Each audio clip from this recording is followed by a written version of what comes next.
We do not have a video recording for this case, do we? No. So we just have to rely on your testimony. So anything that is not in this citation, can you testify to that as well today? If there's something else, yes. So you do not have a complete citation here.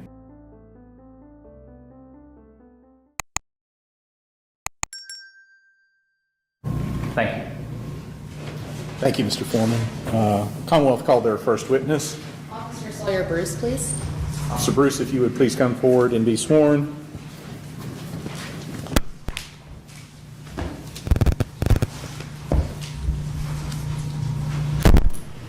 Please raise your right hand. Do you swear or affirm to tell the truth, the whole truth, and nothing but the truth? I do, Your Honor. Please have a seat, answer the questions of Ms. Biggers and then Mr. Forman.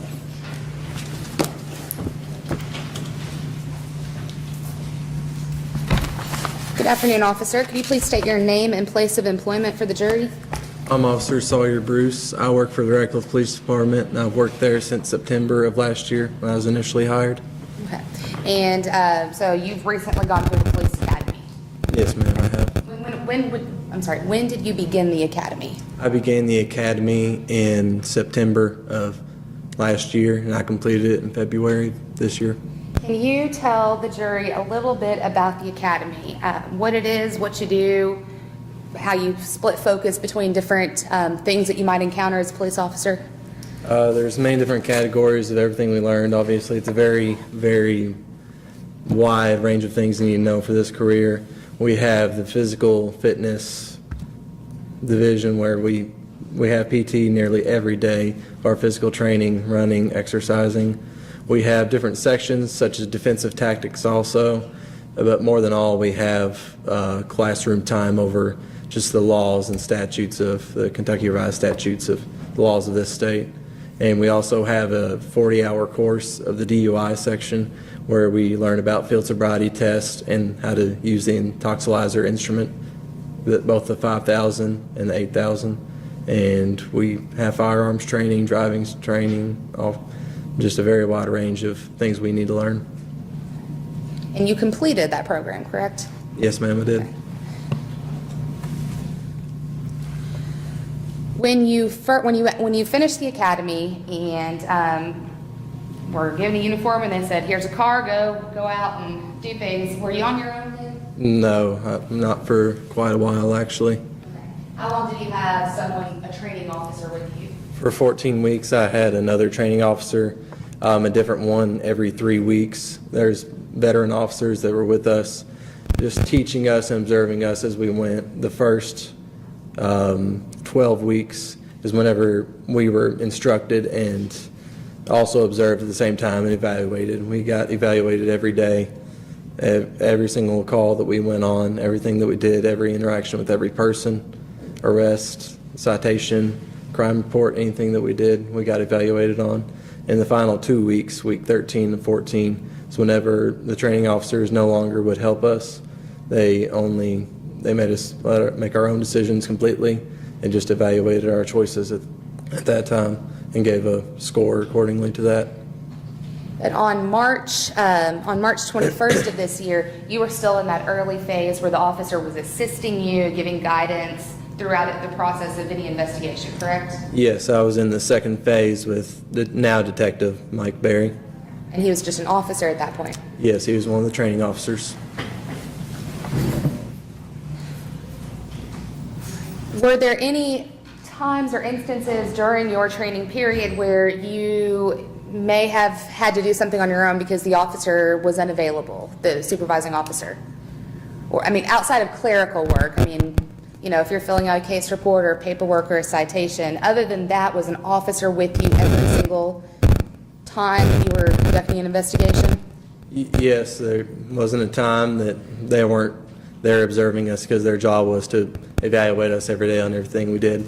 The only time that my training officers wouldn't have been there if I was typing a long report or something. They wouldn't have to watch me type the entire thing. They would just evaluate it at the very end. Okay, that makes sense. So were you working for the Radcliffe Police Department early morning about a little before 3 a.m. on March 21st of 2015? Yes, ma'am. Okay. And who was your supervising officer at that time?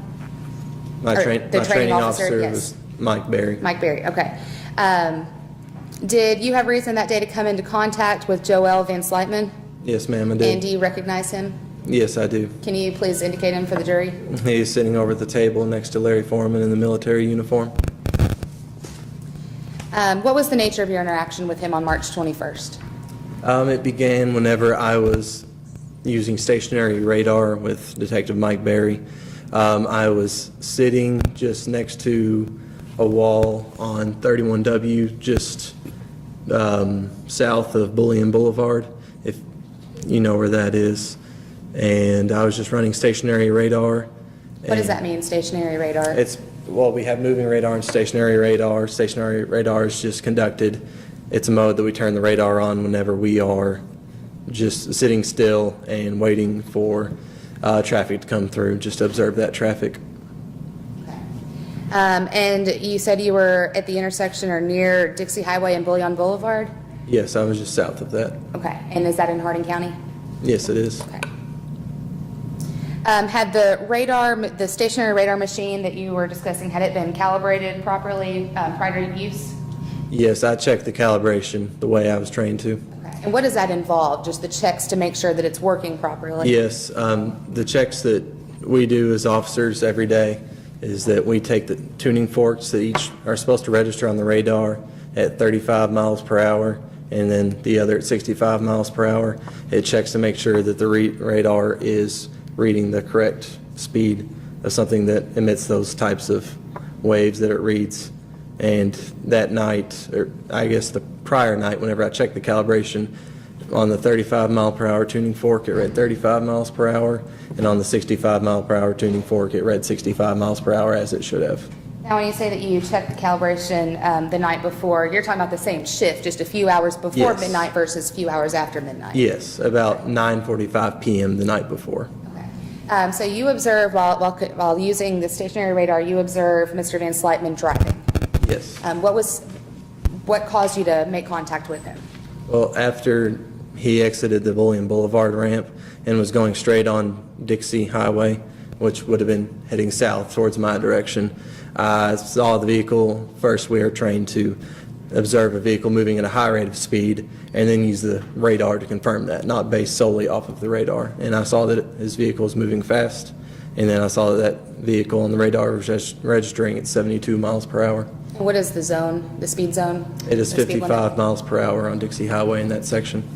So because of the speed, you initiated a traffic stop? Yes, ma'am. Okay. Can you tell us about what happened then? After I made the traffic stop, I caught up to Mr. Van Slytman. I caught up to the vehicle, and I turned my lights on, and we pulled over south of Bullion Boulevard on 31, but north of Preston Street.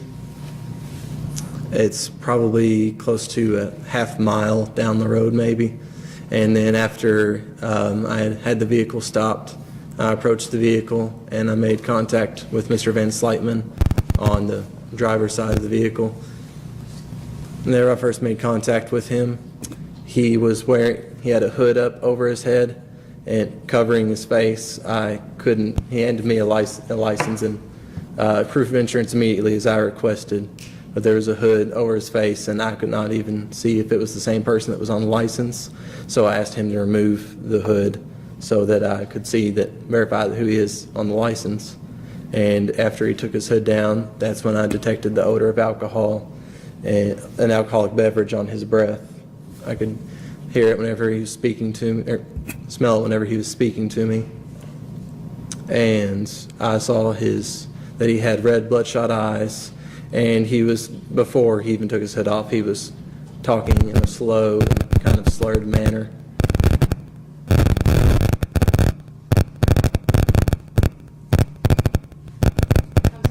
Did I do that? It's been going on all morning. I'm not exactly sure what's. I'm going to try this.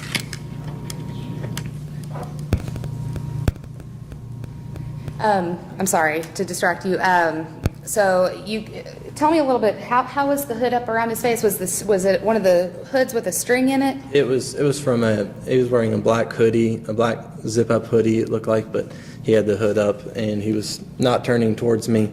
He was facing just straight forward as he looked for his license and insurance and other documents, and it was coming about right here, I suppose.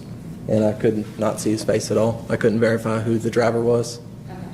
But you observed the speech problems and the eyes just once he took it off? Yes. Okay. So based upon your observation of those things, what did you do next? After I observed all those things, first I went back to my vehicle. I asked him to remain in the vehicle. I went back to my vehicle and ran his license just through our dispatch records and everything in NCIC, just to verify that his license was in force and correct as it should be. It was not suspended or anything. It was in order as it should have been. And then after I ran those records and made sure everything there was okay, I went back up to the vehicle and I asked Mr. Van Slytman to step out of the vehicle because of what I had observed, all the detectors of an alcoholic beverage being present in the system. So you asked him to step out of the vehicle. Did he comply? Yes, he stepped right out just as I asked him. He was following orders. And where was Officer Berry during your interaction while Mr. Van Slytman was still in the vehicle? For some of it, he was on the other side of me, on the passenger side of the vehicle, just observing. We like to see whatever we can going on inside the vehicle at all times, just for safety. He was just on the other side of the vehicle, and then after I asked Mr. Van Slytman to come out of the vehicle, he was just standing right back there with me, just observing me. So when you ask him to exit the vehicle, where do you go in relation to your vehicle and his vehicle? We were in between both of them. And tell me a little bit about the area where you did the stop. What's the surface like? Is it concrete? It's asphalt pavement. Okay. There's asphalt. What about is it flat, or are there some hills or undulations in the? There's a slight incline, very slight incline going up towards the south side, the south direction. And it's night outside, right? Yes. It's what, a little bit before 3 in the morning? Yes. Tell me some other things about the weather, though. Was it a clear night? Was it raining? It was clear. No rain or anything. Once he is out of the vehicle, what do you do next? After I'm out of the vehicle, I told him that I had just a few standard tests for him that I put people through that, show these signs on traffic stops. And the first one that I told him I had was called the horizontal gaze nystagmus, where I'm looking for nystagmus in the eyes, which is a sort of shakiness. When I have them follow my finger, and I'll just watch for certain clues. I put them through that test. Let's talk about clues. What are clues? The clues, we look for certain clues on our filter body test, and we look for a certain number of clues. Brings about a certain probability that someone is impaired under the influence of drugs or alcohol. And is this training that you received at the academy? Yes, I received it. Is this standard across the state for law enforcement officers? Yes, ma'am.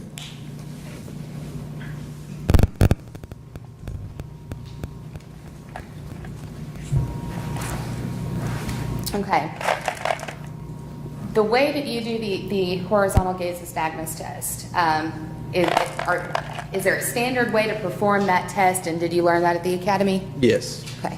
And tell me about Mr. Van Slytman's performance on that test. Whenever I began my first test, the horizontal gaze nystagmus test, I first always ask, is there any medical conditions I need to know about? And I was informed there were none. And whenever I began the first test, I made sure I did the medical check of just make sure that there was a convergence in the eyes whenever I moved my finger closer. And then I began the test. Whenever I began the test, I moved my finger from side to side to look at the motion of his pupils on my finger to look for smooth pursuit, and he had lack of smooth pursuit there. What does that mean, smooth pursuit? Smooth pursuit is whenever your eyes are following a moving object from one side to another, that they just move smoothly. But whenever someone's under the influence of alcohol, or alcohol is present in their system, you can see their eyes do not move smoothly. They jump more so along, like there's gaps in the way they move. I think you said this, I just want to make sure. You did ask him if there were any other medical issues? Yes. Okay. Okay, so one thing you're looking for is a smooth pursuit. When you're doing this, how far out do you go? I go out about, on smooth pursuit, is that what you're asking? Yes. I go out about 6 to 12 inches to the side of their head. But I'm 6 to 12 inches away this way also. And that's standardized? Yes. Okay. So but beyond smooth pursuit, what else are you looking for? I also look for nystagmus at maximum deviation, and that means instead of just moving my finger along the whole time, once I have it out to the side of their head where their pupil is looking completely as far to the side as they can while keeping their head straight, if I look for if there's just resting or just nystagmus at maximum deviation, and whenever they're looking at the side, their pupils will just start to kind of flutter and bounce right there. And what did you observe for Mr. Van Slytman on that test? On that test, he showed nystagmus, and I held my finger out to the side and asked him to watch for a minimum of 4 seconds, and I observed nystagmus in both directions. So and then what else do you look for in the HGN test overall? We talked about smooth pursuit. We've talked about the nystagmus at maximum deviation. What else are you looking for? The third clue we look for is onset of nystagmus prior to 45 degrees. This one is where we just begin right in the center, and then we ask them to follow our finger, and we just move it very, very, very slowly.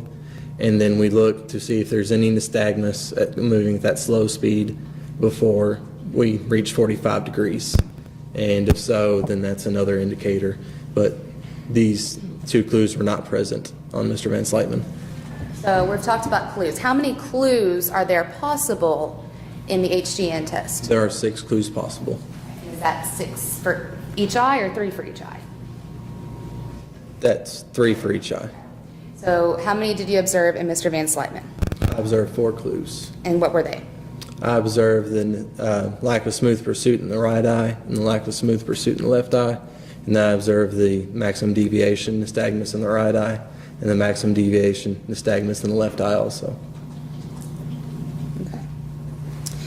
Okay. Did your training at all tell you any, statistics about the reliability of the HGN test? Yes, the HGN test is the most accurate of the 3 tests, and it shows that if 4 clues or more are detected, that it's an 87% probability that the person is under the influence of alcohol. Is it 87? 87%.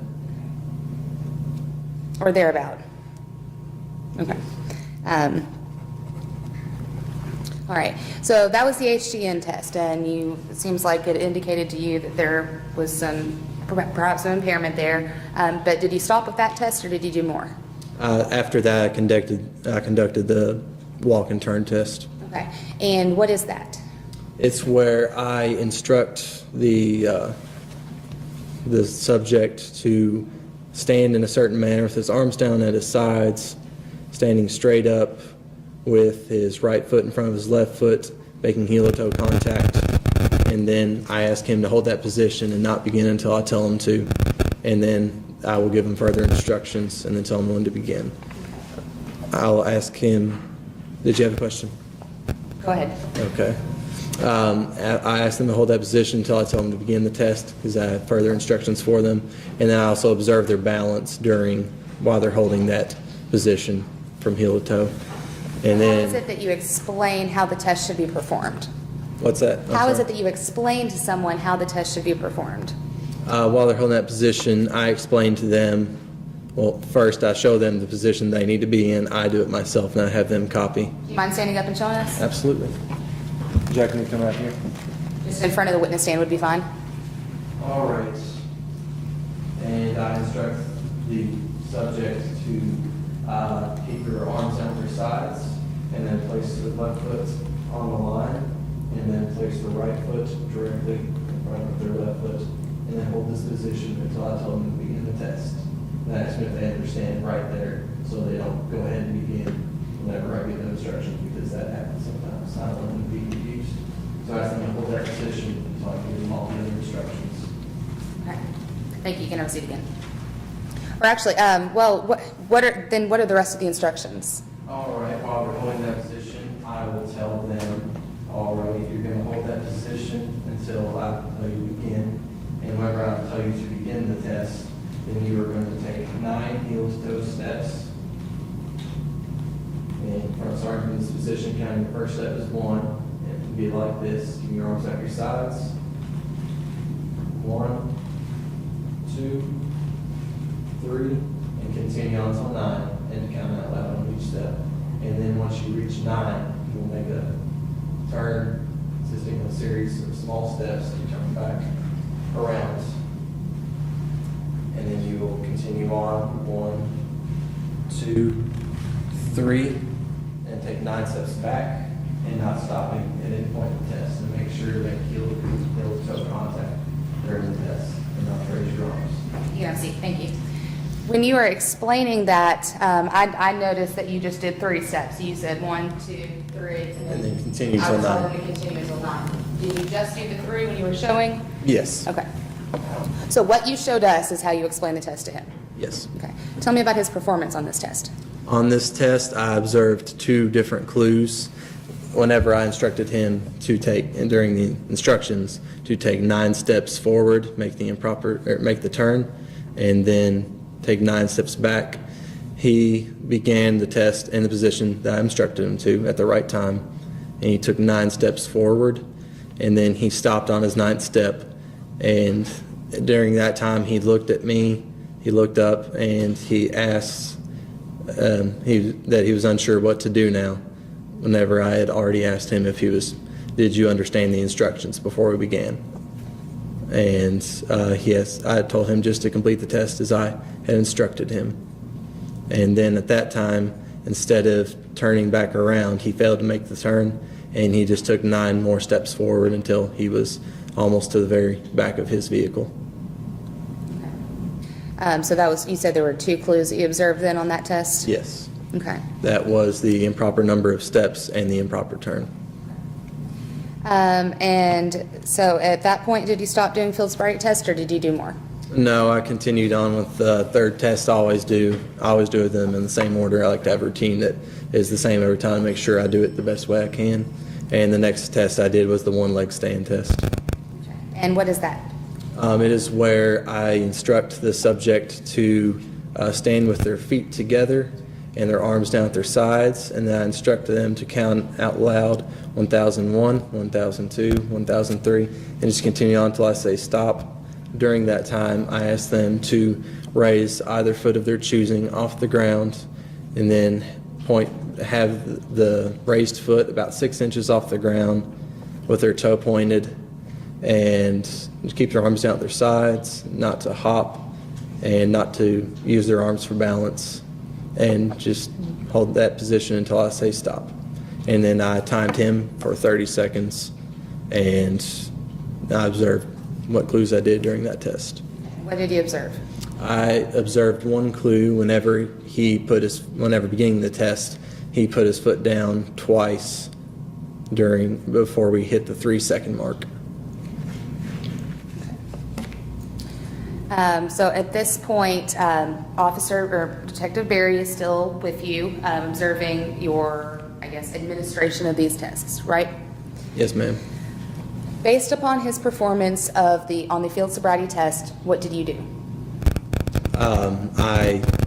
Before taking him into custody, placing him under arrest for DUI, I also used a PBT to check for the presence of alcohol. So based upon all these things, you said you placed him under arrest. Yes. And let's see, do you know what time you first made contact with him? I made contact with him at about 2:48 a.m. And so you arrested him, and where did you take him? I took him back to the Radcliffe Police Department. What did you do there? After we got to the Radcliffe Police Department, I took him inside. I took whatever property he had on him at the time, just as I do with everyone, logged his property, make sure that it was not lost or anything. And then I began writing up a citation.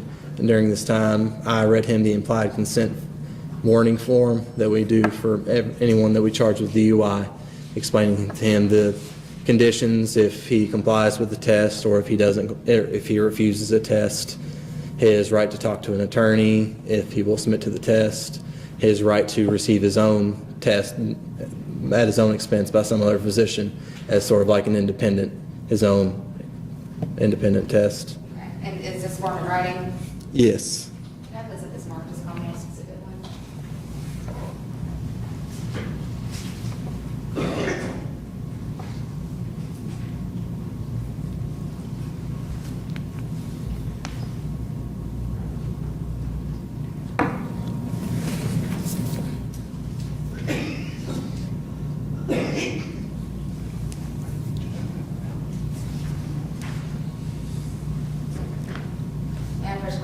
You may. Now, so be careful with the ink on the exhibit sticker. But does this look familiar to you? No objection, by the way, Judge. Thank you. Yes. And what is that? That is the implied consent warning that I read to Mr. Van Slytman that night. And does it have his signature on it? Yes, it does. Does it have your signature on it? Yes, it does. Can you explain to us how it is that you go through that form with him before asking him to sign? Yes, I just began at the very beginning of it. I fill in his name, his information, his license number, the citation number, his social security number to verify that it is for the right person. And then I read in the very first thing on here, I'll read it to you all. During the next 20 minutes, you are not allowed to eat, drink, smoke, or place anything in your mouth or nasal passages. Do you have anything in your mouth at this time? At this time, he answered no, or I wouldn't have continued on with the observation period. And then I explained to him, would you like me to go ahead and read all of Sure, go the ahead. conditions of if he were to comply with the test or refuse of the test? I will be requesting that you submit to a test of your breath, blood, or urine, or any combination of these tests. If you refuse to submit to any test which I request, your refusal may be used against you in court as evidence of your violation of KRS 189A.010, and your driver's license will be revoked. If you are convicted of KRS 189A.010, your refusal will subject you to a mandatory minimum jail sentence, which is twice as long as the mandatory minimum jail sentence that would be imposed if you submit to all requested tests. You will also be unable to obtain a hardship license. The results of any test taken may be used against you in court as evidence of your violation of KRS 189A.010.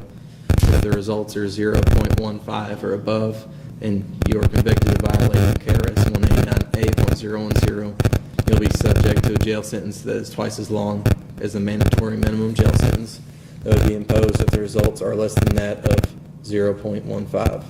If you submit to all tests which I request, you have the right to obtain a test of your blood performed at your own expense by a qualified person of your choosing within a reasonable time of your arrest.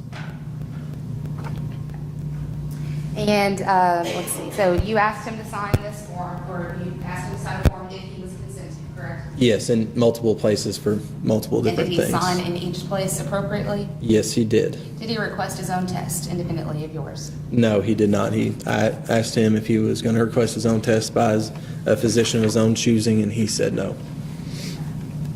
Commonwealth moves to introduce this as Commonwealth's Exhibit 1. Any objection? No, Judge. All right, without objection, enter into evidence as Commonwealth's Exhibit 1, the implied consent form. So after you read him the implied consent, well, let me ask this. What machine did you use to perform the intoxilizer test? I used the Intoxilizer 5000 instrument. And are you certified in operating that machine? Yes, I am. Were you certified on that date? Yes, I was. Yeah, that's fine. Will you please mark this as Exhibit 2?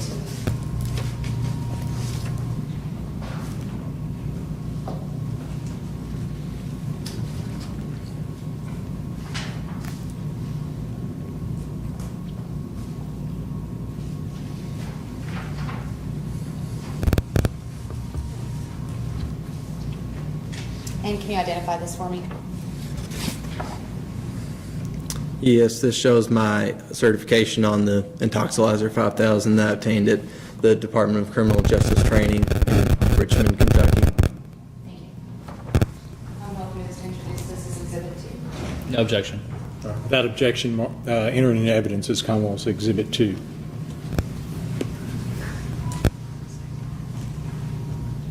So while you're filling out the implied consent form, are you watching him, observing him, making sure that he's not doing anything that would interfere with the test? Yes, I always have them handcuffed to just the benches we have in our squad room, and directly next to our squad room, by a doorway with no door, if you will, is the room where we have the intoxilizer, and he was sitting on the benches directly outside that room. Tell me a little bit about your training with the intoxilizer machine itself.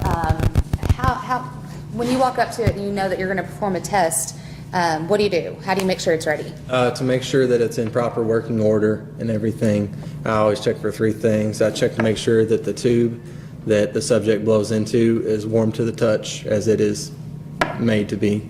I also check to make sure that the fluids on the back of the machine are bubbling the solution, or it checks for the calibration of alcohol, make sure it's reading in the correct way. And that solution was also bubbling. And then I make sure that the words and numbers across the screen are scrolling and the machine's not frozen up, and it was all in proper working order at that time. We please have these marks collectively as a signature.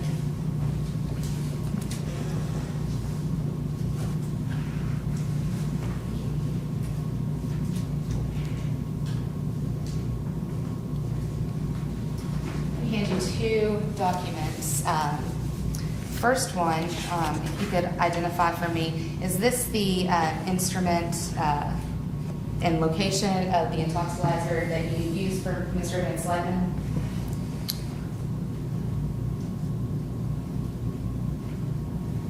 Yes, it is. This is the one located, the only intoxilizer we had at the time at RPD. That's when you had the time. What is the date on the first set of maintenance records that I handed to you? This date says 3/18/2015. And does the test indicate, or does the form indicate whether the machine was in proper working order? Yes, it says it is in tolerance. Okay. And I'm going to take a look at the second one and give me similar information. Can you first identify that it is in fact the machine that we're discussing here today? Oh, I'm sorry. Yes, it Your is. Honor, may we approach? I'm not sure that this is the correct witness to enter these exhibits because he's not the one who inspected the machine. He just knows that the machine was the one that he used. He never was. Dean Sack is the one that she's really supposed to be entering these exhibits through, not the officer. Because he's not familiar with these records and he's never seen it before. They're Probably certified filter it. records. Well, they're copies of the certified, but Right. We treat them as certified. Right, well, I mean, they are self-authenticating, and I previously allowed that to come in without any testimony concerning it at all, other than because they, He's just not qualified. That's all I'm saying, Judge. yes, I guess I tend to agree in that I don't know that we need this testimony from the officer, so I'll sustain the objection. Thank you.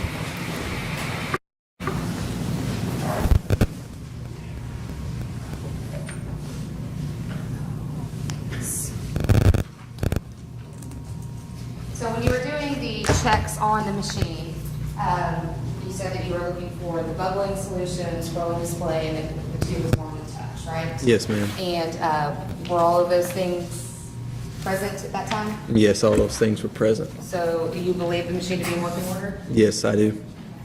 Tell me about then exactly how the test is administered to an individual. If we are, I guess, starting from your observation period, can you tell me a little bit about that? Yes. Whenever I begin that 20-minute observation period, I write the time on the breath test slip that goes into the intoxilizer to ensure just exactly when I began the observation. And I use the same time that is on the intoxilizer machine so that I ensure that we're going off of that time for the entire test. For the observation period, for all the calibration checks, for the subject test sample, and for the end calibration check again, the air blanks. And I wrote down my observation time on my breath All what test that slip. was?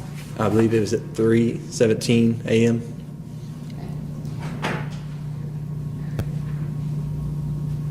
So so at 3:17, the observation period began. Did you observe in the wait period after that the defendant do anything that would interfere with that test? No, I did not. Okay. Were you in the room with him the entire time? I was in the room next to him, but You had visual. I did not keep my eyes on him the entire time, but I knew where he was. I knew that he was restrained to the bench. I knew that he had no access to anything else, but Did he indicate to you that anything had happened that would have interfered with the test? no. Okay, so let's talk then about the test. I'm sorry, if I could, Judge, if I could get slow, please.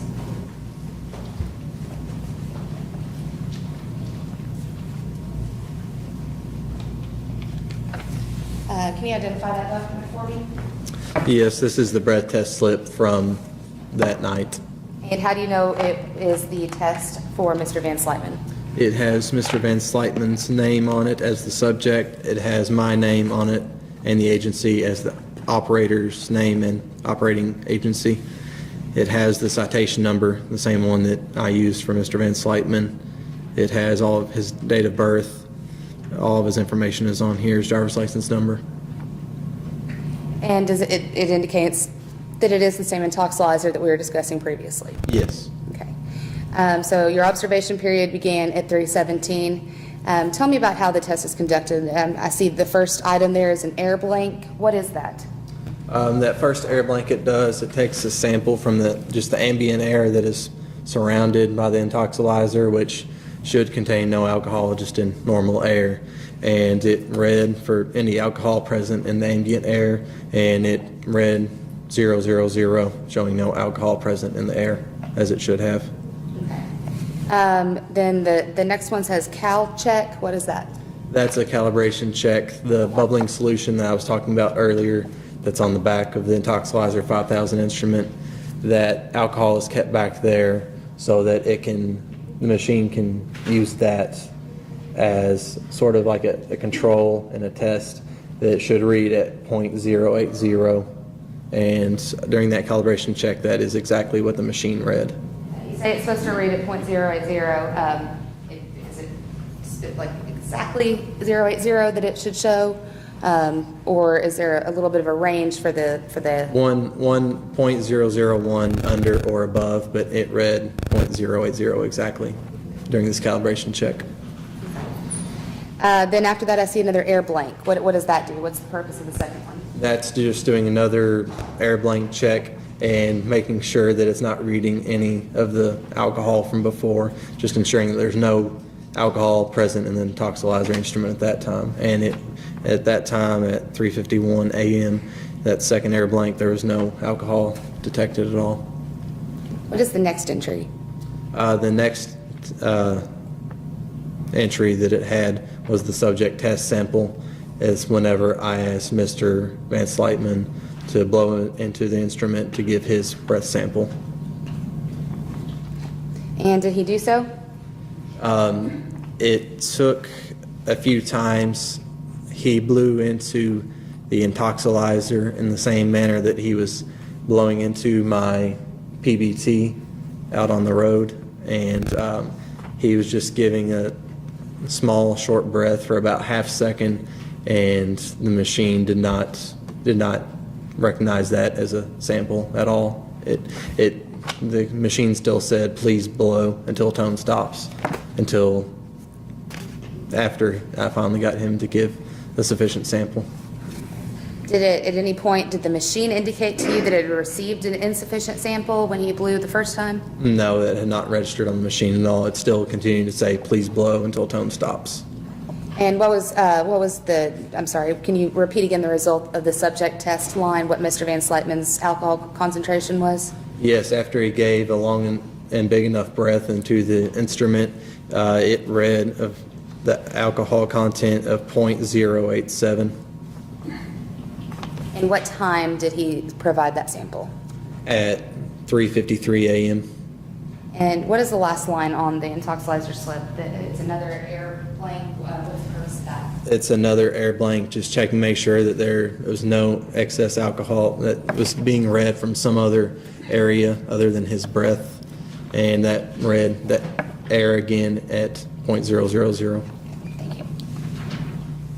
How long will you introduce the intoxilizer slip? No objection.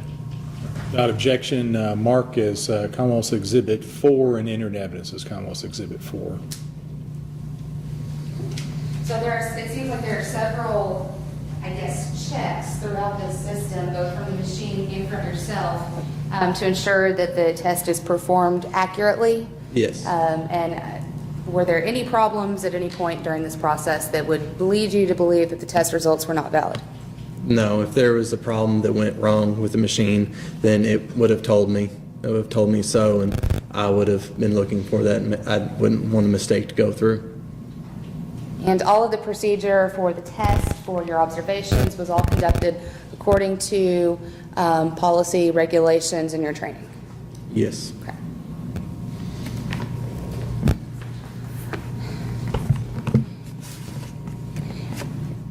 Did anything happen after the test was performed? Did Mr. Van Slyten speak with you, give you any statements, or did you just book him at the jail?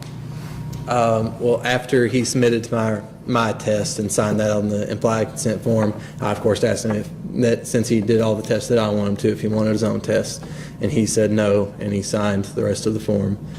I did not ask him any questions regarding the incident. After that,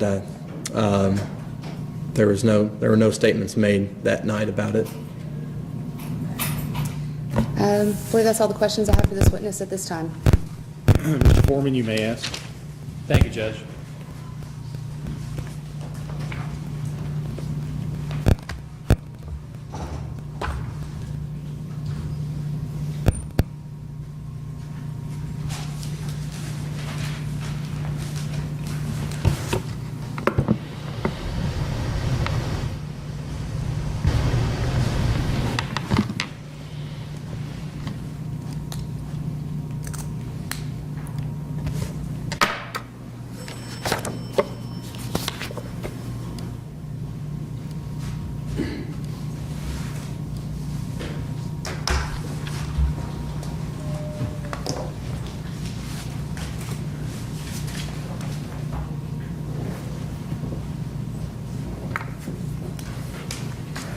Officer, you've stated that you've been on the police force at the time you pulled Joel over for about a month, just under a month. Is that right? I graduated from the academy in February. I was out of the academy for about a month, yes, about a month and a week. So you had a supervisor with you at the time? I had a training officer present, yes. At the academy, did you receive, I believe, I don't remember if you were testified on direct, but did you receive any DUI specific training? Yes, there was 40 hours within the academy that was devoted strictly to DUI detection. 40 hours worth. Yes. You were taught how important it is to follow your training at the academy, because a jury, a judge, a prosecutor would rely on it, right? Yes, sir. You were trained to write complete, detailed, and accurate reports. Yes. Citations, as we call them in Kentucky. Yes.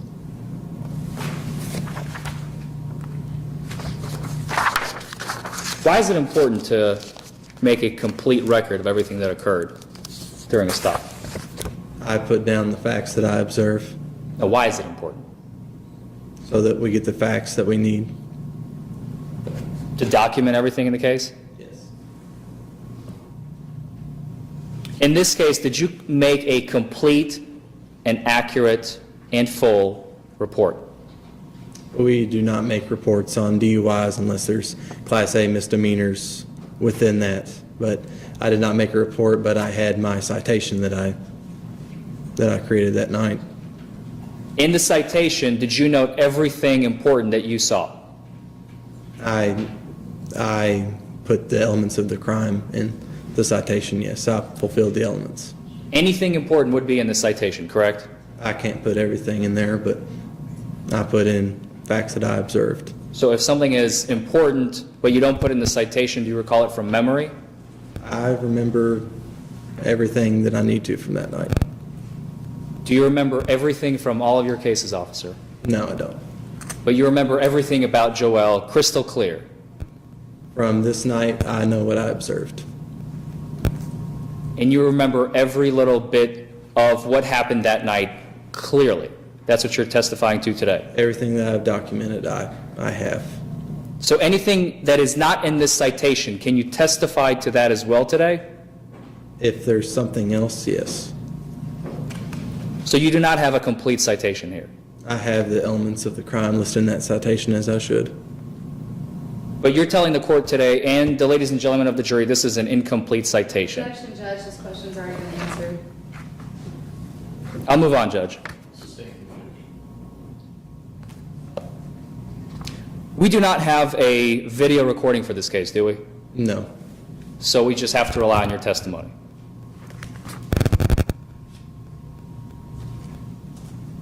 You completed your training on February 13th of this year. Does that sound right? Yes, that's the day I graduated from the academy.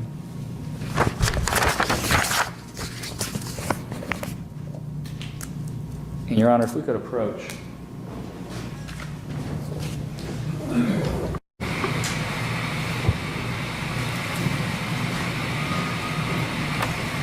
I'm going to move to enter this as defense's Exhibit 1. This is his training.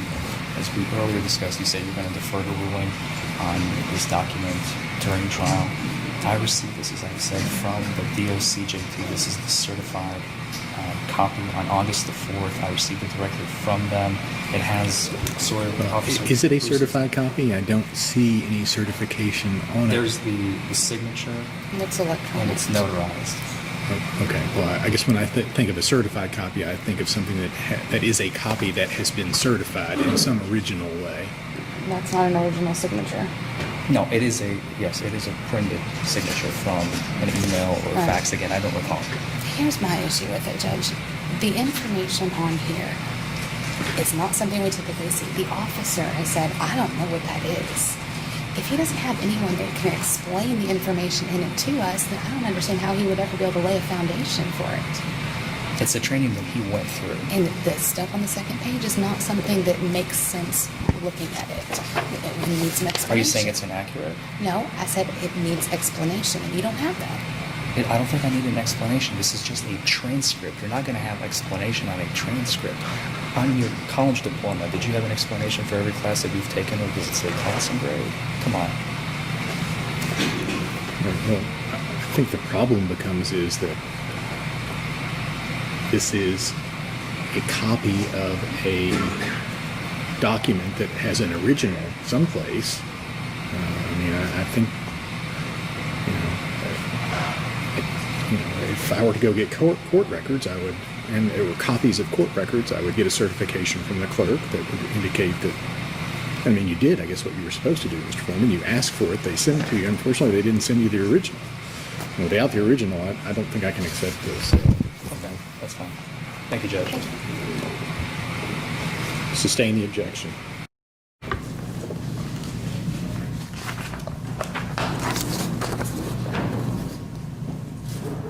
Officer, do you recall when you completed the breath test operator certification? Yes, When was that? that was in week 9 of the academy. I cannot tell you what exact date that is, but it was in week 9 of the academy. I believe it was in October. I can't tell you exactly when, though. At the academy, you use certain materials to learn from, is that right? In regards to, Field sobriety tests. Well, I'm talking specifically, I apologize, I should probably clarify the question, it was a terrible question. During the 40 hours, I just want to focus on, zone in on the 40 hours of DUI training that you received, okay? In those 40 hours, you guys spent time, it's a 5-day course, 8 hours per day for 40 hours, is that right? yes, You learned about how alcohol affects the brain of a person, yes, how it affects the muscles, just how it affects the body, how it affects the body, what to look for in a stop. yes, You used the materials from the National Highway Traffic and Safety Administration. I'm not sure what those materials are. What are you asking exactly? What type of materials? The materials that you used during this stop were the National Highway Traffic and Safety Administration manual from the year 2013. Is that right? I'm not sure exactly what documents you're talking about. I learned the materials that they provided there for me. I'm not sure if that's what that is, but I learned materials and conducted the test in the way that I was trained.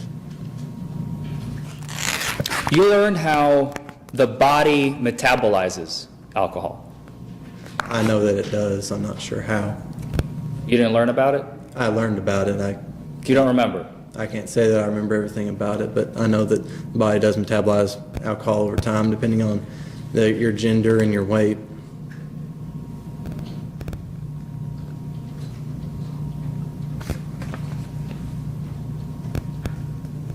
At the academy, during those 40 hours, you'll learn how to perform and conduct field sobriety tests. Yes. The horizontal gaze nystagmus, the walk and turn, Yes, sir. and the one-leg stand. Yes, sir. And according to your training, these are the only 3 reliable tests to conduct. There's another part of the horizontal gaze nystagmus that isn't really used as a clue in the test, but the vertical nystagmus that I conducted that night, but I did not observe anything there. And the vertical gaze nystagmus would indicate extreme intoxication, would it not? It indicates if a person has more than what they normally do is typically what that is used for. You practice these tests, right? Yes. Do you have the instructions memorized? I know how to do them. I know the instructions of the walk and turn and the one-leg stand, just as I demonstrated them, and the horizontal gaze nystagmus. Do you carry a card with you that has the instructions on a little card in your pocket? I have one, but I really just do it from memory. So when you stopped Joel, and on a night of Joel's arrest, did you look at a card or did you work from memory? No, I just use my memory. Use your memory on all 3 tests. Yes. Could you please recite how to conduct a walk and turn step by step? Yes. Would you like me to get up for If you would, this? please.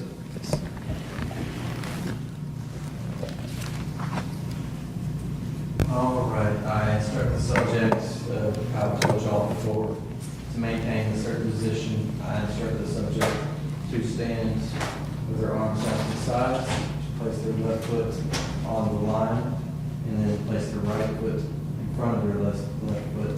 I don't even know where here's not made the point.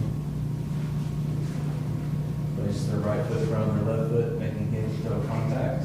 And then I instruct them to hold this position until I tell them to begin. Ask them, do they understand? And then he told me yes. And I asked him to hold this position, and he could stay in this position.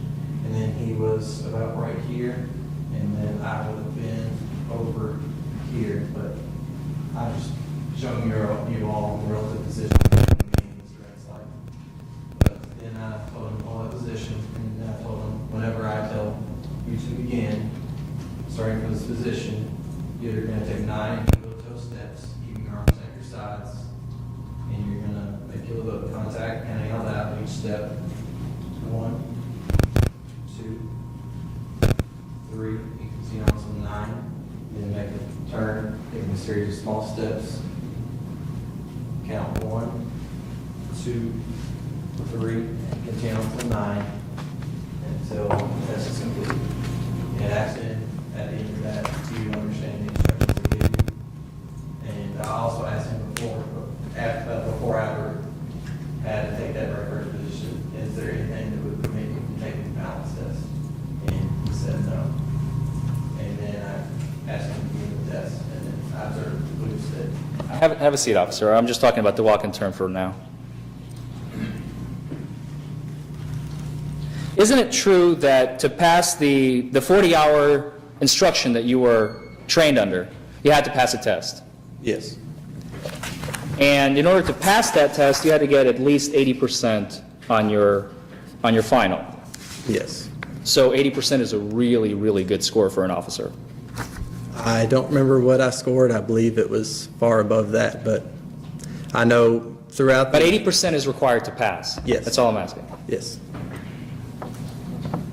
If a person is intoxicated, per your training, officer, if a person is intoxicated, they will have alcohol in their brain. We discussed that. Right. Alcohol or drugs. The alcohol will travel to the brain via the blood veins, correct? Yes, anywhere blood goes. Same with the muscles. Is that a yes? Yes, it affects the body.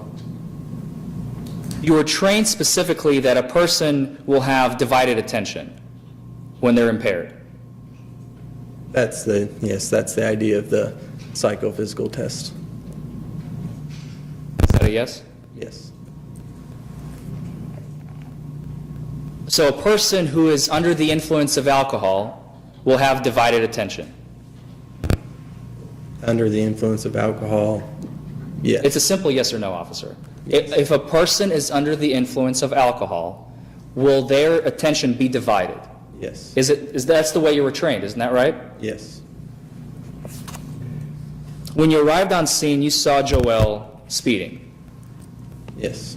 You were on Dixie Highway, and he was coming from the overpass over onto Dixie.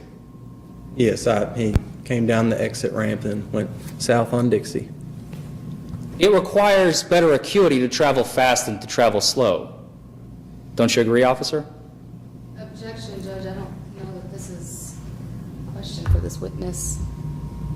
I guess the question is, can a layperson answer that question? It's a simple observation of a person who's under the influence would have less control over their vehicle than a person not under the influence. Speeding requires better acuity, better control. That was the question. The question was, does a person doesn't it require more control to go fast than to go slow? I think that was the question. I don't know that the officer. I'll sustain the objection. I don't believe that the officer has the ability to answer that question. I'll move on, Judge. When you turned on your lights indicating you're about to make a stop of Joel, he pulled over to the side of the road, correct? Yes. Using his turn signal while he did so? I don't recall if he used his turn signal or not in pulling over. Which would be consistent with the actions of a sober person, would they not? Using a turn signal. Overruled. I'll allow him to answer that question. Using a turn signal, I've seen intoxicated drivers do it, and I've seen sober drivers do it. You contacted Joel on the side of the car when you approached him. Yes, the right? driver's side. You said he had the hood covering his face. Yes, sir. And when you approach a subject, any subject, per your training, you are trained to divide their attention when you ask them questions. Is that right? I wouldn't say I particularly do that, no. You don't remember that in your training? No. Are you talking about during a traffic stop? During a traffic stop. Can you repeat the question? Absolutely. When you approach a individual on the side of the road during a traffic stop, okay, you are trained to divide their attention. That is your task, because as we discussed, an individual who is under the influence would not be able to do so. Is that right? I don't try to divide their attention more. Whenever I'm on a traffic stop, I am concerned with keeping myself safe and just watching what they're doing. Were you trained to employ 3 questioning tactics? No, I've not heard that term. Asking 2 things simultaneously? Asking, interrupting, or distracting questions? No, I did not do that to him. Asking unusual questions? Sometimes, yes. So these are tactics you were trained under? Yes, we try to, sometimes we use a little bit of, just kind of a crazy question to see if they have like a humorous reaction to it or not, but no, that's not what I was doing here. So you only employed the unusual question technique in this case? I did not even do that. You didn't use any of them? No. So you were not following your training? I was just I was following the training in the instance that I was gathering the information and staying safe. You asked him for his license and registration, which he provided, right? And his proof of insurance. Proof of insurance, that's right. Did he produce both?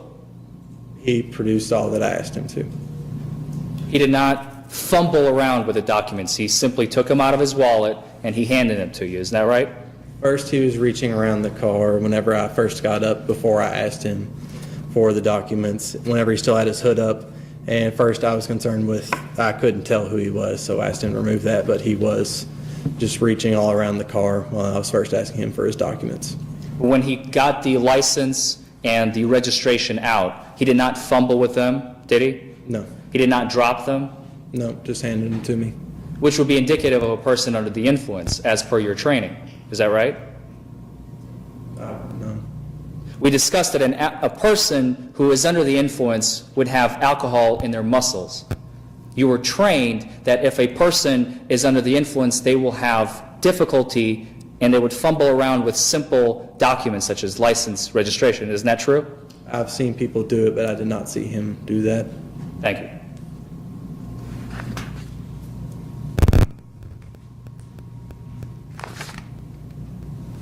So during the initial contact, with the exception, I believe you mentioned that you smelled alcohol.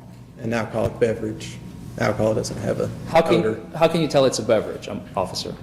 I've smelled alcoholic beverages before, and that's what I detected coming from his breath. Aren't you specifically trained per NHTSA that an officer, or even a layperson for that matter, cannot tell the difference as to what kind of alcohol was ingested by an individual? Or do you not recall that from your training? I just detected an alcoholic beverage on his breath.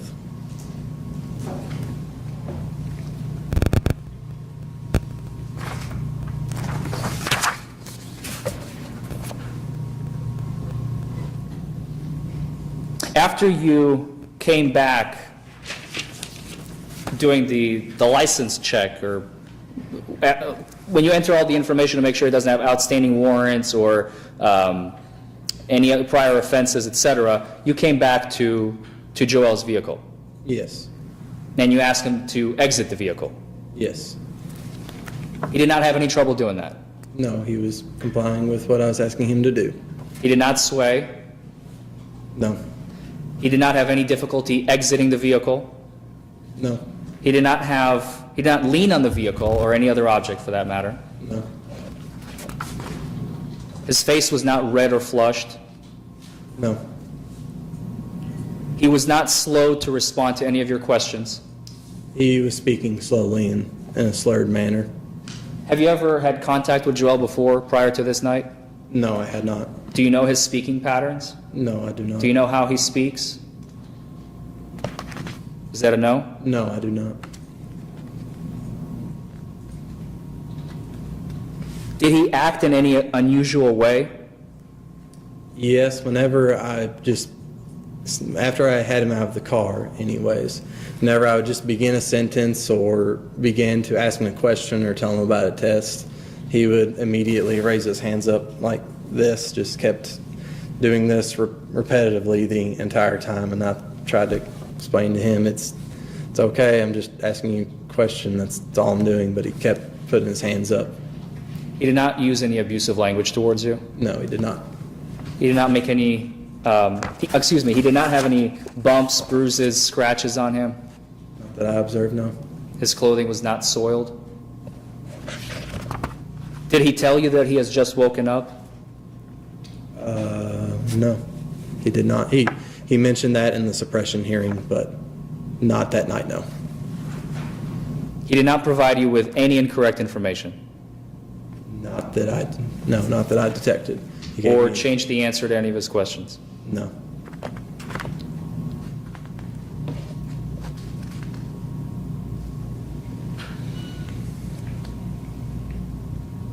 You then asked him first to strike that. You told him you're going to perform the horizontal gaze nystagmus test on him. Yes. Where was he standing? He was standing just in between, behind his car, in front of my car. Where was he facing? I usually have them I don't have them facing towards my lights. I have them face away and kind of diagonal, so they're not getting their lights in my face. Sort of like if this was the front of my car right here, and this is the left side of my car, and his car is where you are, he was standing right there and facing, like if this is the front of his face, he was facing like that, so he was not catching his lights in my eyes. The lights were not coming near his eyes at all. That's your testimony. They were hitting the side of his head. The side of his eyes. I made sure it was not hitting his eyes whenever I was looking at his eyes. Are you familiar with the term optic-kinetic nystagmus? No. You were not trained about that term under NHTSA. Unless it's the same thing as resting nystagmus. It is not. Okay.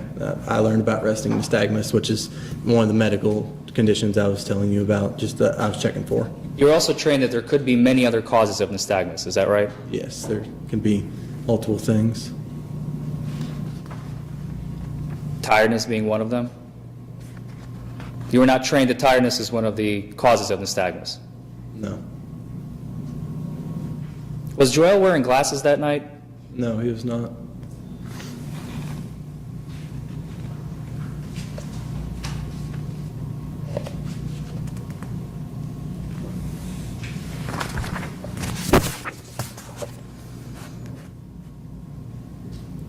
Could you please, if you don't mind, officer, stand up and perform to the jury how you conducted the horizontal gaze nystagmus test on that night? Begin, I will tell you when to begin and when to stop, if you don't mind. Is it okay if I have a person, like sort of a subject, do this, or am I just going to do it to like the air? Can you do it in the air? Okay, I suppose. All right. I tell the subject that we're about to take the horizontal gaze nystagmus test. I tell them, follow my finger with your eyes and your eyes only. Do not move your head. Do you understand? And then he said yes. Then I asked him if he had any medical conditions I need to know about, and then I checked for convergence here. I moved my finger towards his head like this, to where his eyes crossed, and his eyes crossed like they should. And then I moved my finger like this, just to see if there was equal track in between both eyes, making sure they both followed my finger. And then that's whenever I began the test looking for the first clues. Then I told him again, follow my finger, eyes only, don't turn your head. Do you understand? He said yes. And then I checked for, I just moved pursuit first, which was present. And I moved like this, and continued to move each time, went each way twice. And then watched his eyes follow my finger at that time. And then the next one that I told you all about earlier was the maximum deviation nystagmus. So whenever I move out to the side where his pupil is touching the corner of his eye, and he's looking all the way over here.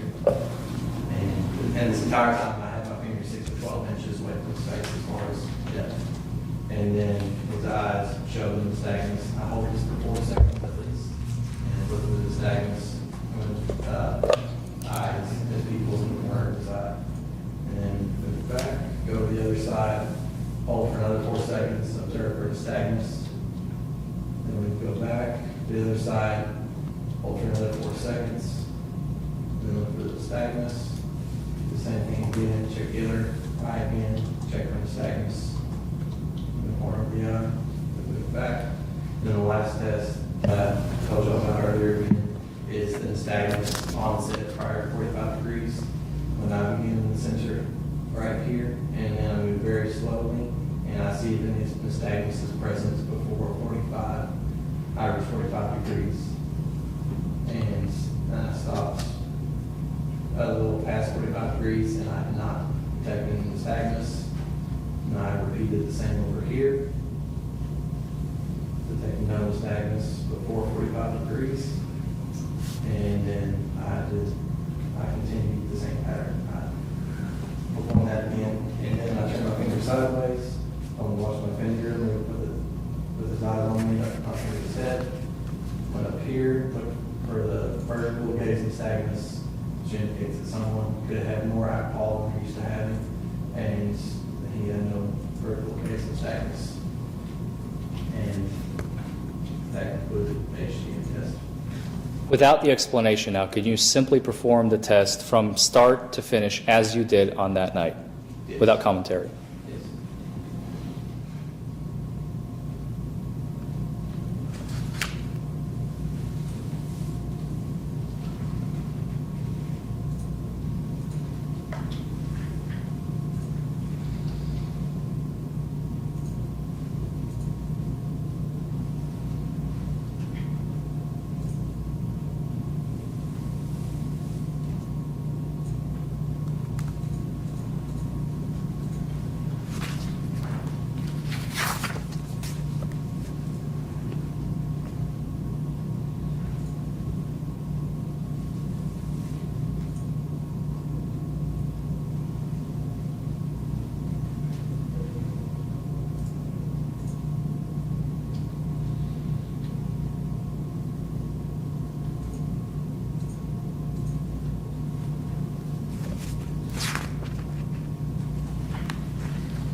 Have a seat. Thank you.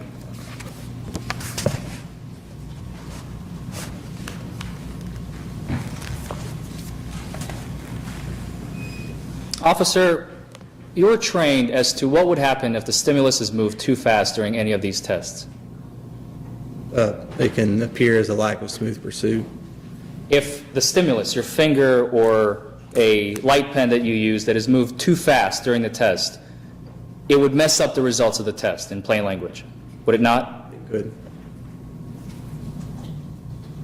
On the citation, you noted that you observed 4 clues Total between the 3 tests. between the 3 tests. I observed 4 clues on HGN, 2 on walk and turn, and 1 on one leg stand. I've had 5 clues. I'm adding wrong. 4 on HGN, 2 on walk and turn, and 1 on one leg stand. So you observed 4 clues on the HGN. Yes. You said 2 on the lack of smooth pursuit Yes, sir. and 2 on the distinct and sustained nystagmus at maximum deviation. Yes. Where is that in your citation? Well, I put 4 clues because you will not see the onset of nystagmus prior to 45 degrees before you see the others. You'll always see lack of smooth pursuit before you see the onset of nystagmus at maximum deviation before you see onset prior to 45 degrees. So that's how I know it's those, because they're always in that order. Once again, officer, simple question. Where does it say distinct and sustained nystagmus and or smooth pursuit in your citation? It doesn't say that. You then asked Joelle to perform the walk and turn. Yes, after the HGN.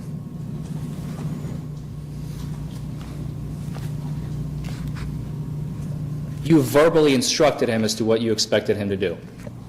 Yes, and physically demonstrated it. And asked to make sure. But you never actually physically demonstrated it to him on that night, officer, did you? Yes, I did. You never demonstrated the one-leg stand either, did you? Yeah, I had demonstrated all the tests that I... You physically demonstrated the test to him on that night. That's your testimony here today. Yes, I physically demonstrated the walk and turned, as I did here. And I physically demonstrated the one-leg stand. And I asked him if he understood the Could instructions. you please... And he That's- said yes. That's enough, officer. Could you Hold please... on. He gets to answer your question, so if you have an objection to something that he is saying or don't believe it's responsive, you can ask me to do that, but it's my job to determine whether the witnesses should stop talking or not stop talking, not the attorneys. Thank you. Could you please stand up and perform the one-leg stand for us? Yes.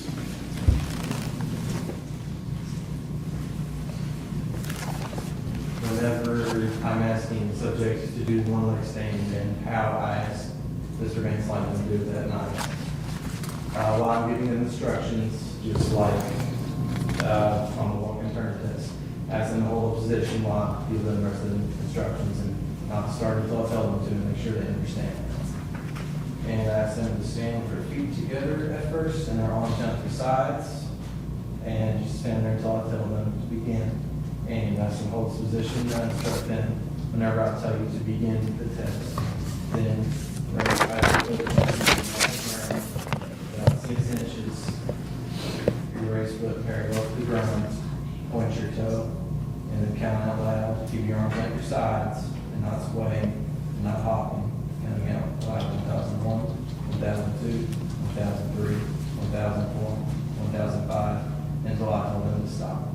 And during that time, not to raise their arms, like I said, not to hop, not to sway, and keep their arms out their sides. So pointed parallel to the ground, and not put their foot to the ground, and that time in 30 seconds. And then ask them to understand my instructions after I give them the demonstration, and then he replied yes. And then he began the test. Have a seat.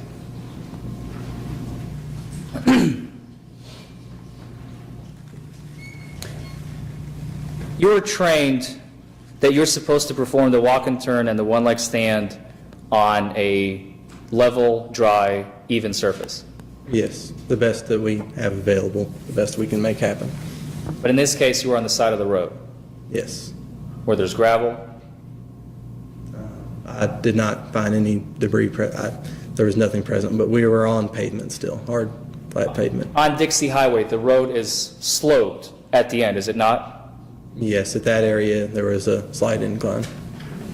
So it's sloped. Yes. Uneven? Yes.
Can you all see that? Or is that too far away?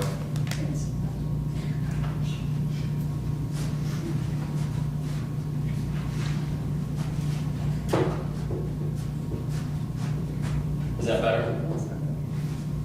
You see that?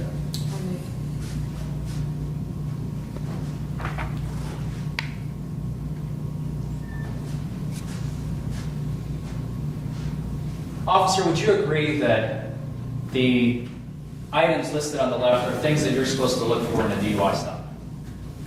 Let me read them real quick.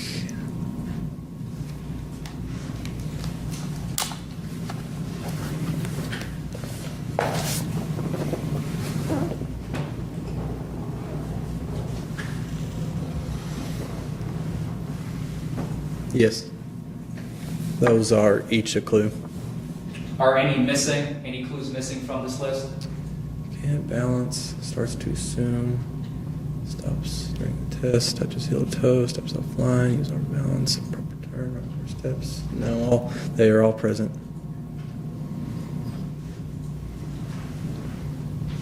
Joel Van Slyvan was able to balance during the instructions. Yes. You testified to that. Yes.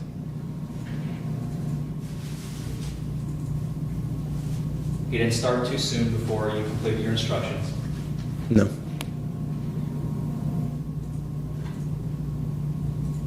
You said that he stopped while walking on the 9th step. Yes. So how many times did he stop throughout the 18 steps? He stopped at that 9th step. One time. Yes, he showed one clue from stopping during the test. One clue. Yes, that was one of the clues. I don't want to mark anything wrong. I just want to make sure we're on the same page. He stopped one time at the 9th step. That was your testimony. Is that right? Yes, he stopped one time.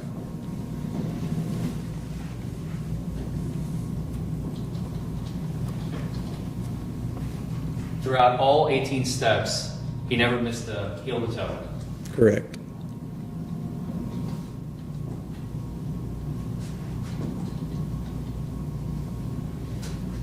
He never stepped off the line.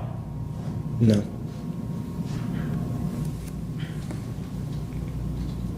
He never used his arms for balance. No. Kept his arms at his sides. Yes.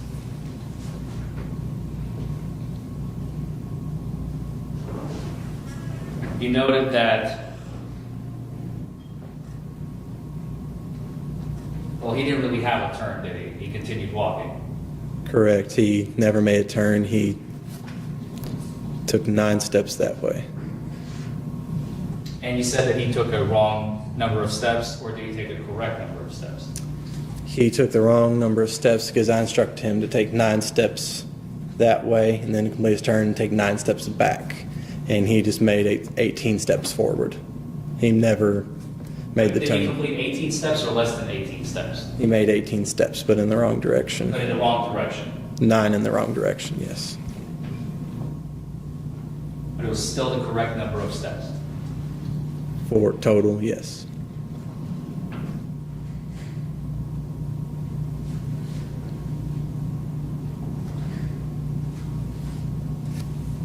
So out of 93 possible clues on this test, you saw 2. I go off of those clues. I have just those clues there that you list on the side. We don't look for how many times, really. Just what we go off of is if 2 clues are present on the test, then that's the 87% chance, or the 78% chance on the walk and turn probability that they are under the influence of alcohol. We don't, if 1 clue is shown multiple times, we don't write it down. We don't count it multiple times. It's 1 clue, even if they do it 3 times, such as on the walk and turn whenever he put his foot down twice before the 3-second mark, that was still 1 clue. So on the walk and turn, based on the number of clues that are available, minus the number of clues that you saw, Joel scored a 97.84% on that test. I don't give a score. He showed 2 clues on the test out of 8.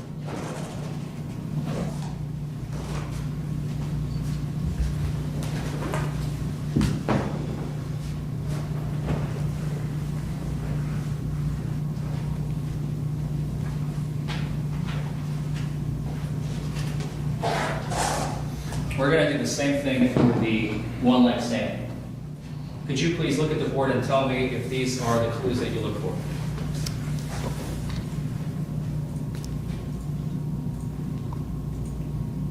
And if any of them are missing, please let me know.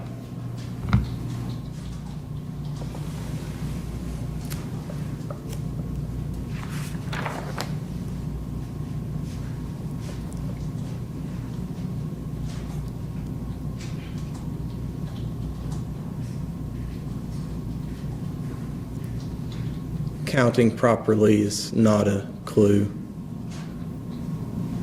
They're not supposed to count out loud? 1 1,000, We 2 1,000? we ask them to, but that is not a clue that we look for. It's just another thing for them to do during the test that we instruct them to. If they mess up their numbers, it's not a clue. So if they screw up their numbers, they start saying 1,005, 1,070, 1,032. That's not a clue. Correct. It's not a clue that we count. Did he follow your instructions during the instruction phase? Yes, he stayed where he was supposed to and held that position. With his feet together, his arms down his sides, as I instructed. He didn't sway throughout the duration of the test, excuse me, he did not sway. No, he did not. He did not use arms to balance himself. No, he kept them down at his side. He didn't hop. No, he didn't. And I believe you noted that he put his foot down twice before the 3-second mark. Yes.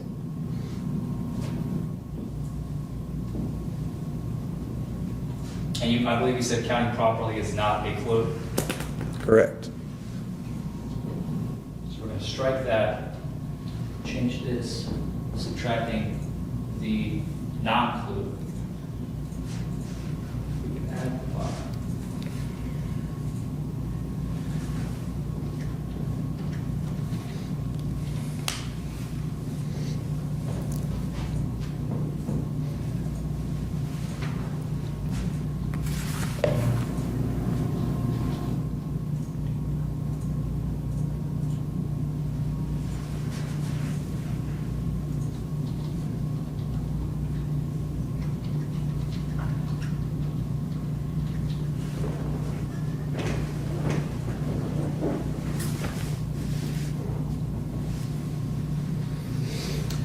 So based on the number of clues available, striking that last counting properly clue, which you're saying is not a clue, out of 121 possible clues during the 30-second one-leg stand test, you saw 2, that he failed to keep his foot up and he touched the ground twice before the 3-second mark, correct? He showed the one clue that I noted on there out of the 6 clues that we look for on the test. And per your training, 1 clue is not enough to fail a test, is that right? There's not really a pass or fail on our test. We just look for the clues and then just, the probability that they would be under the influence of alcohol. There's not really a pass or fail for it. So out of 121 clues, subtracting the 2 that you did see, you did not see 119 clues. Therefore, Joel scored 98.34% on your test. I just looked for 6 clues. I didn't look for 121. I just looked for the 6 clues that I was trained to.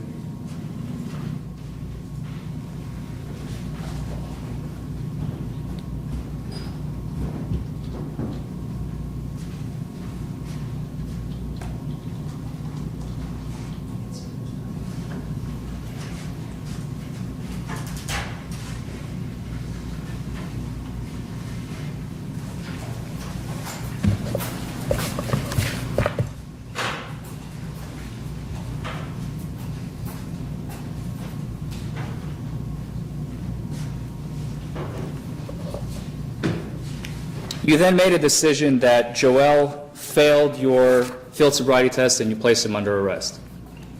No, I made the decision that he showed enough clues that indicated he was under the influence and too impaired to be driving, and then that is whenever I placed him under arrest. And you arrested him. Yes.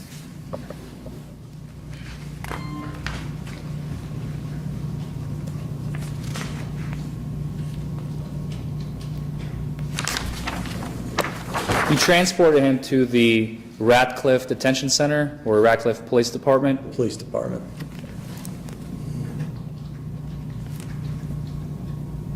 When you arrive at the jail, do you go through a sally port of some sort? Yes. Or at the police department, do you go through a sally port? No. Are there any cameras outside? Yes, there are. Do we have that video? I do not. But if we did, we would be able to see what Joel looked like, how he was walking, his mannerisms. I'm sure if you were able to get access to it, I don't have access to it. You don't have the video. No, I don't.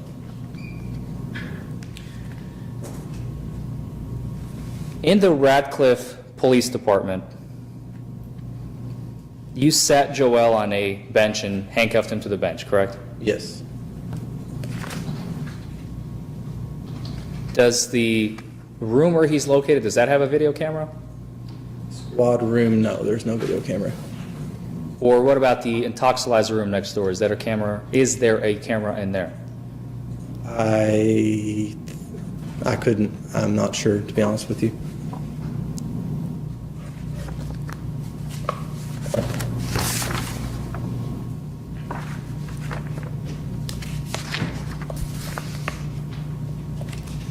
At some point, you gave Joel a piece of paper to sign called the implied consent form. Yes, I read it to him and then asked him to make his choices on there and then sign whatever his choice was. You never actually read it to him on the night of his arrest, did you? No, Objection, Judge. The witness just testified to that in the sentence prior. I'll move on.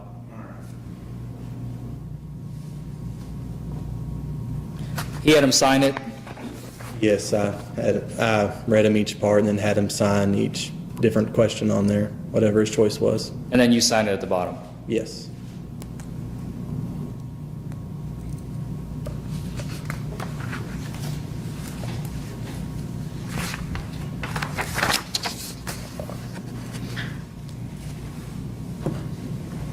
You were moving in and out of the room during the course of the 33 minutes that you were supposed to observe Joel. I moved from the squad room to the intoxilizer room that are connected by an open doorway, but it's in line with the benches. I knew where he was the entire time, and they didn't have access to anything.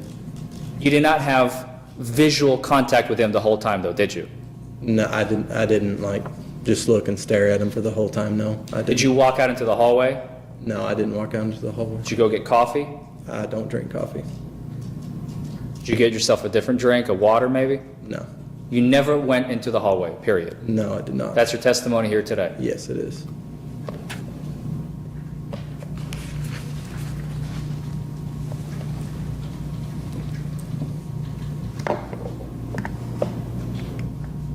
Officer, you're familiar with the Intoxilizer 5000 EN breath analysis operator's manual, are you not? Yes. Before you administer a test, you're supposed to have an individual under observation for at least 20 minutes. Yes. That is to make sure that they do not regurgitate, put anything in their mouth. And to make sure that the residual mouth alcohol is absorbed into the mucous membranes by the time we take the test, so it's not getting the alcohol just right at sitting in their mouth still. Gives that time to absorb. If a person were to burp or hiccup, you're supposed to note that on the citation. I asked him if he had anything in his mouth, and he told me no, but if he would have informed me, I would have, but he did not. You never asked him if he burped, did you? I asked him if there was anything in his mouth. Please answer the question, officer. No. You never asked him if he burped. Correct. You never asked him if he regurgitated. Correct. You never asked him if he hiccuped. Correct. You never asked him if he threw up. Correct. All of those things are required under your training, and you did not do them. Correct? That's not a question. All right. I think you'll probably need to phrase that in the form of a question. You just made it more of a statement. These 4 things you were trained to ask, correct? I did not ask those things, no. And you did not ask them. Correct.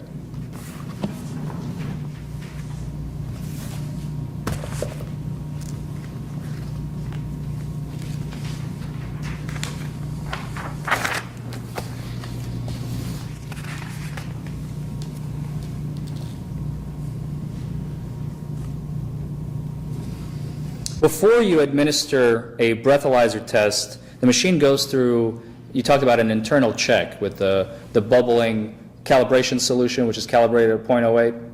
Yes. This internal check is to make sure that the machine is working properly. Yes.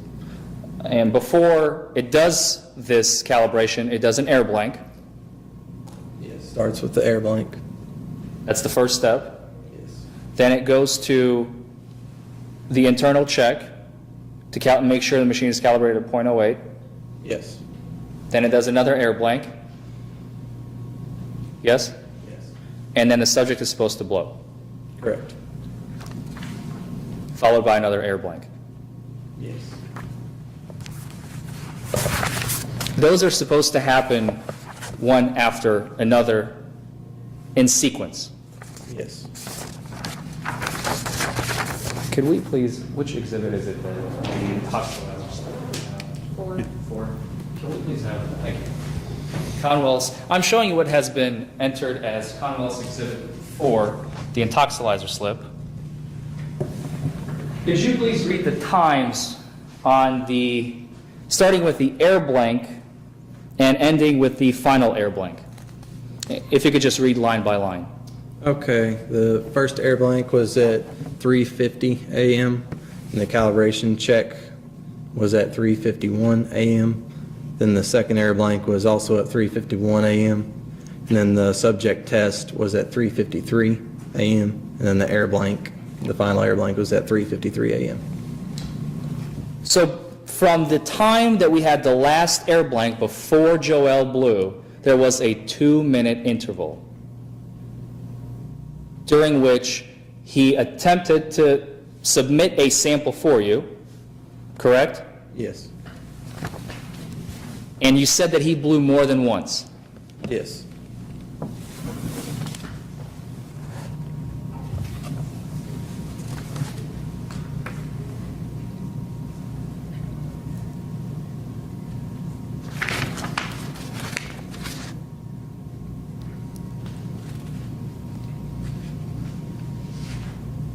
It was about 5 to 15 seconds between blows. Is that right? Yes. How many times did he blow into this machine? Counting the final one that took the sample out of, that was 3 to 4 times. And there were no air blanks between each try. Correct.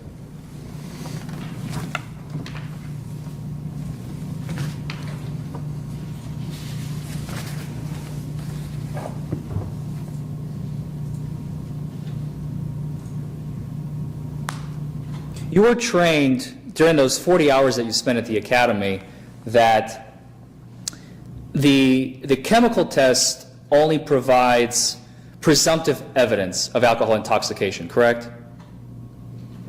Not sure what you mean by presumptive evidence. Well, you were taught how to do field sobriety tests, Yes, what to observe for on the road, yes, what to observe for on the driver, what to smell for, what to look for. So you don't just stop a driver, suspect him of the DUI, and drag him to the station for a test, right? correct. I look at the totality of the circumstances of just everything together.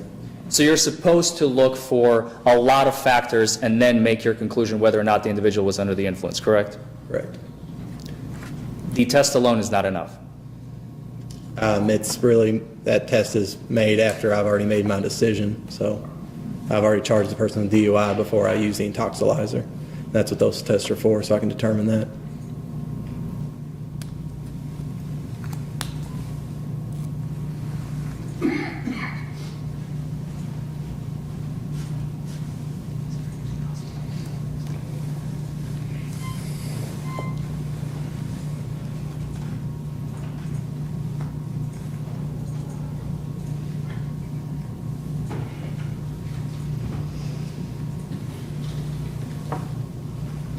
That's all the questions I have, Judge. Do you have redirect? I have just a few short questions, shouldn't take more than a minute or so. I'm sure that the jurors are probably ready for a break, and I promise it won't. if they're not, then I am. So I'll let you go ahead and ask, though. Officer Bruce, the map that you saw on the report cards that Mr. Forman held up, is that anything you have ever seen before? No, it's not Is that what we something use. police use? No, we don't use that. Do you assign percentages to the test? No, just the clues. So that math means nothing to you? Correct. Thank you. That's all I have, Judge. Mr. Foreman, anything else? No, that's all, Judge. All right, thank you. You may step down. I think this would probably be a good take after lunch to go time to take our break. So if you want to get, I can't.